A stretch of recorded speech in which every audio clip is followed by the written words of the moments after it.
Hi అండి, నేను సుమిత్ర. ఇడ్లీ సాఫ్ట్గా రావాలంటే మినపప్పు రవ్వ క్వాంటిటీ ఎలా తీసుకోవాలో చూపిస్తానండి. మినపప్పు 2 గ్లాసెస్ తీసుకున్నానండి. ఈ 2 గ్లాసెస్ మినపప్పు బాగా వాష్ చేసుకొని 4 hours ముందు నానబెట్టుకున్నాను. అలాగే రవ్వ 4 గ్లాసెస్ తీసుకున్నాను. ఈ రవ్వని 1 hour ముందు నానబెట్టుకున్నాను. ఇప్పుడు ఈ మినపప్పుని మిక్సీకి వేసుకొని మెత్తగా గ్రైండ్ చేసుకున్నాం.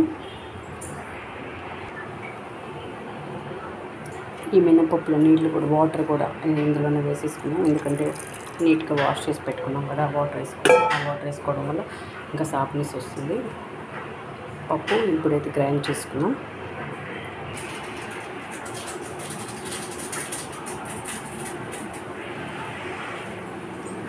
మెత్తగా గ్రైండ్ చేసుకున్నాం మినపప్పు. ఇందులోనే రవ్వ కూడా గట్టిగా ఈ వాటర్లో ఉంచి గట్టిగా పిండుకొని ఇందులో వేసేసుకున్నాం.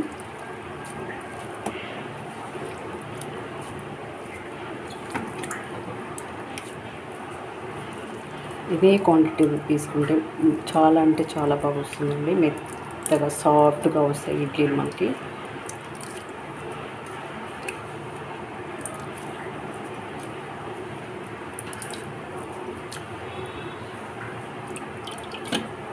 ఏది కూడా కరెక్ట్ కొలతలతో తీసుకోవాలి. క్వాంటిటీ పప్పు దేనితో తీసుకుంటామో దాంతో ఎక్స్ట్రా కొంచెం రైస్ తీసుకోవాలి.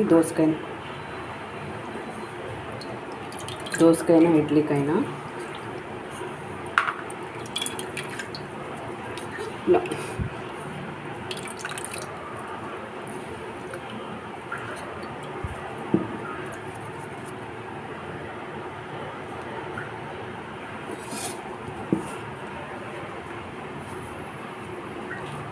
ఇందులో 1 స్పూను సాల్ట్ వేసుకొని దీన్ని ఇలా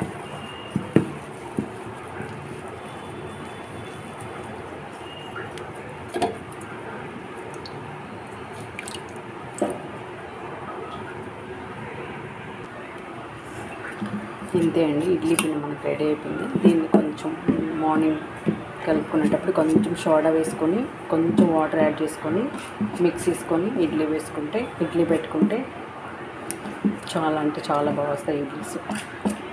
ఇంతే అండి, ఇడ్లీ పిండి ప్రిపరేషన్ అయిపోయింది. వీడియో నచ్చితే లైక్ చేయండి, షేర్ చేయండి. Okay, bye.